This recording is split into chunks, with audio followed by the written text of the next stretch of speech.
জানেন তো মশাই, অনেক খাইছেন সর্ষে ইলিশ, ভাপা ইলিশ, ইলিশ পাতুরি। এবার নাই একটু বাটা মশলা দিয়া সুন্দর করে রান্না কইরা দেখেন তো কেমন লাগে খাইতে। হ্যাঁ জানি, এখনকার দুনিয়ায় না বাটা মশলা দিয়ে কেউ রান্না করে না, সব তো প্যাকেট মশলাই রান্না করতে ব্যস্ত। আরে একদিন না বাটা মশলা দিয়ে রান্না কইরা দেখেন কেমন লাগে, আশা করি আপনাকেও ভালোই লাগবে। আর যদি ভালো না লাগে তাহলে মুখে দেবেন না। ইলিশ মাছগুলারে ভালো কইরা নুন হলুদ মাখায়া গরম তেলে ছাইড়া দিলাম। গরম দিলে এই পাট ওই পাট ভালো কইরা একটু ভাইজা নিব। আর আপনারা জানেনই ইলিশ মাছ বেশি ভাজলে ভালো লাগে না।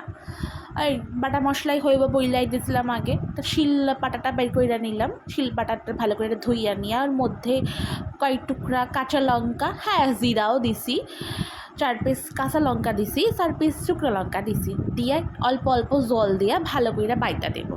হ্যাঁ শোনেন, একটা কথা কই আপনাকে, আগেকার দিনে না যখন প্যাকেট মশলা ছিল না, সব বাটা মশলা দিয়ে রান্না করতো, আর সেই মশলার টেস্ট তো দারুণ ছিল। এখনকার দিনে কী সব বেড়াইছে না, কুকুমি, সানরাইস, কত রকমের মশলা বেড়াইছে, তখনকার দিলে এইসব ছিল না। আমরা বাটা মশলা দিয়ে যা রান্না করতাম না, দারুণ ছিল, দারুণ, খাইয়া আঙুল পুঙ্গুল সব সারত।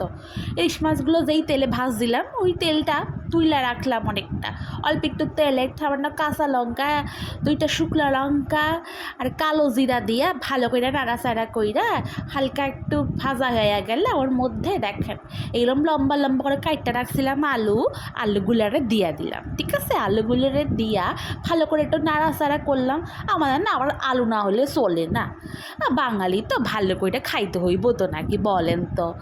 ভালো করে আলুটা দিয়ে একটু নাড়াচাড়া কইরা ভালো করে সুন্দর করে একটু হালকা একটু ভাজা ভাজা হইয়া গেলে, ঠিক আছে, ওই যে বাইটা বুটো রাখছিলাম যে মশলাটারে, ওই মশলাটার মধ্যে দিয়ে দিচ্ছি। হ্যাঁ অবশ্যই তার মধ্যে নুন হলুদ তো দিতেই হইব না, নুন হলুদ তো না দিলে আর হয় না।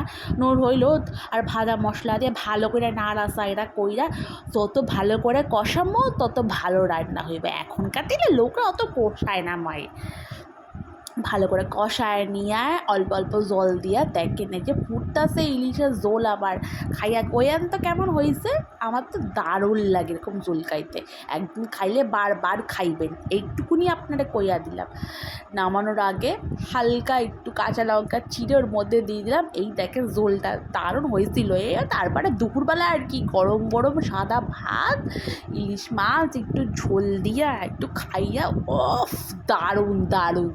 শোনেন, প্যাকেটের মশলা তো অবশ্যই রান্না করবেন, এখনকার দিনে মানুষের অনেক কম সময়, মাঝে মাঝে ছুটি দিলে বাটা মশলা এরমভাবে রান্না করে দেখবেন, আশা করি আপনাদের খুব ভালো লাগবে।